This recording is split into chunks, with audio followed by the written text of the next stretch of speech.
Baik, Assalamualaikum warahmatullahi wabarakatuh. Perkenalkan nama saya Muhammad Sultan Syahputra dengan NIM D600210219. Di sini saya akan menjelaskan terkait tugas pengganti UAS manajemen proyek.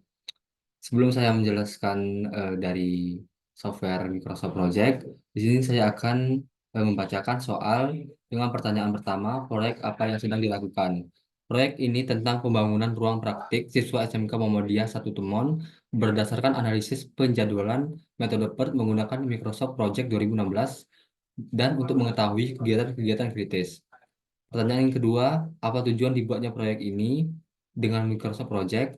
Proyek ini menggunakan Microsoft Project untuk meningkatkan efisiensi dan efektivitas penjadwalan dengan menyusun jadwal yang logis dan realistis, mengidentifikasi lintasan kritis yang menentukan waktu penyelesaian proyek, serta mengelola sumber daya dan biaya yang lebih baik. Selain itu, Microsoft Project membantu memantau kemajuan proyek secara real time dan memungkinkan penjadwalan ulang ulang jika diperlukan, serta mengurangi ketidakpastian durasi proyek dengan metode PER untuk menghasilkan estimasi yang lebih akurat dan realistis. Pertanyaan terakhir, apa yang akan dilihat dari Microsoft Project yang telah dibuat? Yang pertama ada Gantt chart, yang kedua critical path, selanjutnya alokasi resource yang digunakan, selanjutnya membuat hubungan antar aktivitas, menyusun waktu proyek dalam kalender, melakukan monitoring proyek dengan earned value analysis, dan yang terakhir mengestimasi waktu dan biaya proyek di akhir. Untuk data-data yang terdapat di dalam Microsoft Project itu dilihat dari sumber di bawah ini, yaitu pada jurnal analisis penjadwalan proyek dengan metode PERT menggunakan Microsoft Project 2016 yang ditulis oleh Febriana dan Aziz dalam jurnal Ilmu Teknik Industri. Baik, selanjutnya kita langsung ke eh, software Microsoft Project. Di sini sebelum saya menjelaskan terkait Gantt chart-nya, saya akan menjelaskan apa saja kegiatan yang terdapat pada pembuatan ruang praktik SMK Muhammadiyah 1 Temon. Yang pertama, kita buat di task name itu ada pekerjaan persiapan dengan kegiatan pemasangan block plank. Yang kedua, pekerjaan tanah dan pasir dengan kegiatan galian tanah pilcap, galian tanah slab pengikat S1, galian tanah slab pengikat S2, dan seterusnya.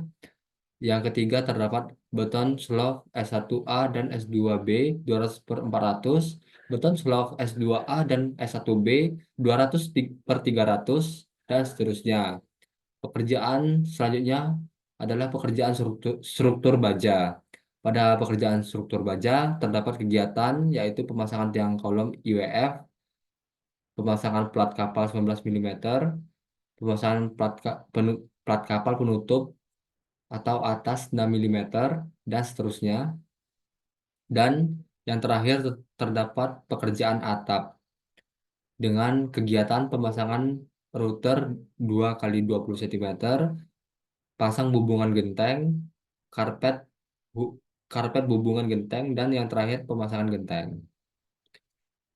Sini saya akan menjelaskan hasil dari Gantt chart dari kegiatan-kegiatan tersebut. Bisa dilihat, ini merupakan Gantt chart yang telah eh, dihasilkan dan diolah dengan beberapa kegiatan.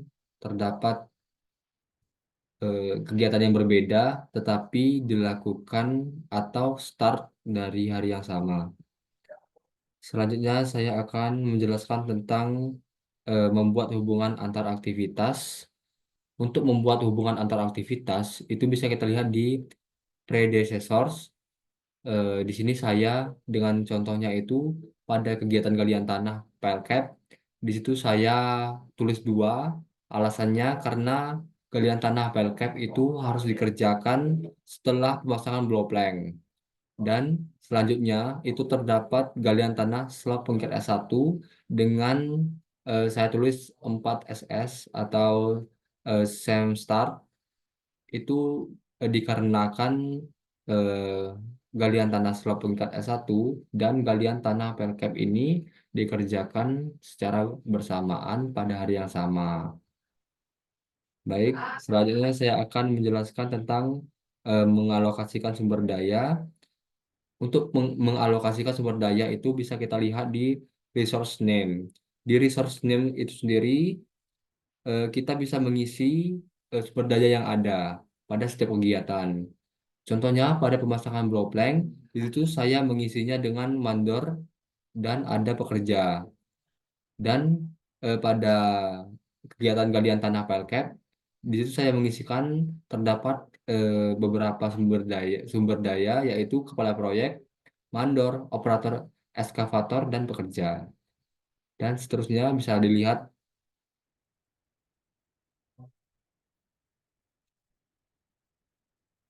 Baik, selanjutnya saya akan menjelaskan tentang menyusun waktu proyek dalam kalender. Itu untuk proyek ini kita mulai dari hari Senin tanggal 22 eh, Juli 2024 dan selesai pada Kamis 25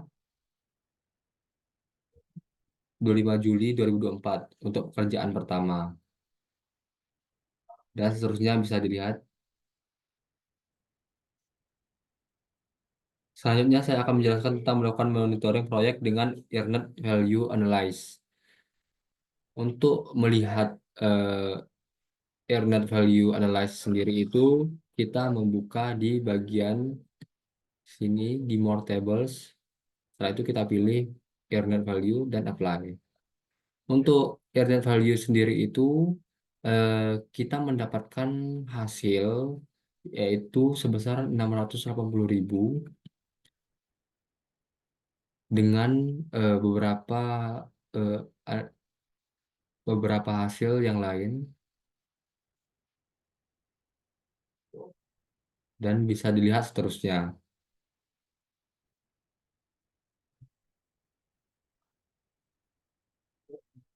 Baik, selanjutnya saya akan menjelaskan tentang mengestimasi waktu dan biaya di proyek akhir.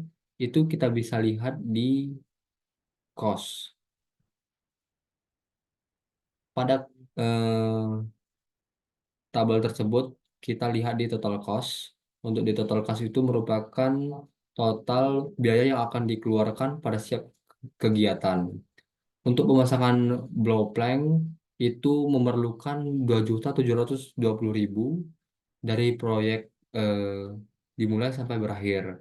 Dan pada pekerjaan tanah dan pasir itu didapatkan total 58.144.000. Itu akan disiapkan dari proyek awal sampai akhir. Dan seterusnya bisa dilihat untuk biaya yang diperlukan. Baik, selanjutnya saya akan menjelaskan terkait dengan menyusun biaya. Pada eh, penyusunan biaya tersebut kita bisa lihat di resource sheet.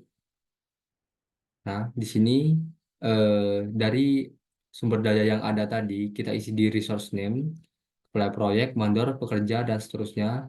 Setelah itu pada standar rate itu kita isi dengan gaji per jam. Contohnya pada kepala proyek itu dengan 67.000 per jam. Baik, eh, mungkin itu saja yang bisa saya sampaikan pada hasil presentasi saya kali ini. Lebih dan kurang saya mohon maaf. Saya akhiri. Wassalamualaikum warahmatullahi wabarakatuh.